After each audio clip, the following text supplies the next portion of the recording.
नमस्कार, मैं प्रतिमा पांडे। हमारे व्रत और त्यौहार में आपका बहुत बहुत स्वागत है।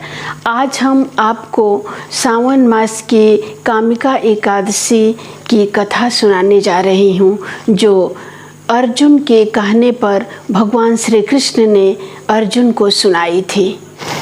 एक बार अर्जुन ने श्री कृष्ण जी से पूछा कि हे भगवान, आप हमें सावन मास के कृष्ण पक्ष की एकादशी के बारे में बताएं कि इस एकादशी को किस नाम से जानते हैं तथा इसके व्रत को करने से कौन से फल की प्राप्ति होती है। तब भगवान श्री कृष्ण ने अर्जुन से कहा कि हे श्रेष्ठ धनुर्धर, सावन मास के कृष्ण पक्ष की एकादशी को कामिका एकादशी के नाम से जानते हैं और मैं तुम्हें इसकी कथा सुनाता हूँ। तुम ध्यानपूर्वक सुनो। एक गांव में एक वीर क्षत्रिय रहता था। किसी कारणवश एक दिन एक ब्राह्मण के साथ उसकी हाथापाई हो गई। वो हाथापाई इतनी अधिक बढ़ गई कि उसके हाथों ब्राह्मण की मृत्यु हो गई। अपने हाथों मरे हुए ब्राह्मण का क्रियाकर्म वो क्षत्रिय करना चाहता था, लेकिन ब्राह्मणों ने उसे मना कर दिया और ब्राह्मणों ने क्षत्रिय से कहा कि तुम्हारे ऊपर ब्रह्म हत्या का दोष है, तुम पहले प्रायश्चित करो। तुम इस प्रायश्चित से मुक्त हो जाओ, तब हम तुम्हारे घर भोजन ग्रहण करेंगे। तब क्षत्रिय ने ब्राह्मणों से पूछा कि मुझे इस पाप से मुक्त होने के लिए कोई उपाय बताइए, क्या उपाय है।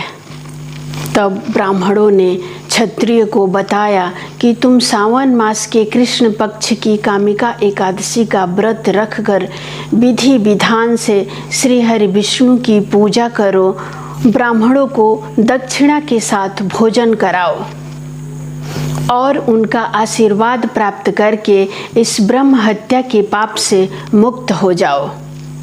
ब्राह्मणों के बताए हुए तरीके से क्षत्रिय ने एकादशी का व्रत किया और भगवान श्री हरि की विधि विधान से पूजा की। क्षत्रिय के भक्ति भाव से किया हुआ पूजा से भगवान श्री हरि प्रसन्न हुए और उन्होंने उसी रात में क्षत्रिय को दर्शन देकर कहा कि तुम ब्रह्म हत्या के पाप से मुक्त हो गए हो। कामिका एकादशी व्रत करने से ब्रह्म हत्या जैसे भी पाप नष्ट हो जाते हैं और इस लोक में सुख भोग कर प्राणी अंत में विष्णु लोक को प्राप्त होते हैं। कामिका एकादशी व्रत रखने से, भगवान श्री हरि की विधि विधान से पूजा करने से, एकादशी की कथा सुनने से व्यक्ति स्वर्ग लोक को जाता है। श्रावण मास के कामिका एकादशी व्रत की कथा सुनने मात्र से ही यज्ञ के बराबर फल की प्राप्ति होती है। इस दिन भगवान विष्णु को धूप, दीप, फल, फूल, नैवेद्य अर्पित करने से गंगा में, पवित्र गंगा में स्नान करने के बराबर पुण्य फलों की प्राप्ति होती है। जो मनुष्य संसार में सभी प्रकार के पापों में फंसा हुआ है, ऐसे मनुष्य को कामिका एकादशी व्रत करने और श्री हरि की पूजा करने से उसे पुण्य फलों की प्राप्ति होगी तथा उसने जीवन में जितने भी पाप किए हैं वो सारे पाप नष्ट हो जाएंगे। इसीलिए 13 जुलाई के दिन कामिका एकादशी व्रत है। आप सभी लोग व्रत रखें और विधि विधान से श्री हरि की पूजा करें और उनके आशीर्वाद को प्राप्त करें। अगले वीडियो में हम फिर एक नई जानकारी के साथ उपस्थित होंगे। नमस्कार।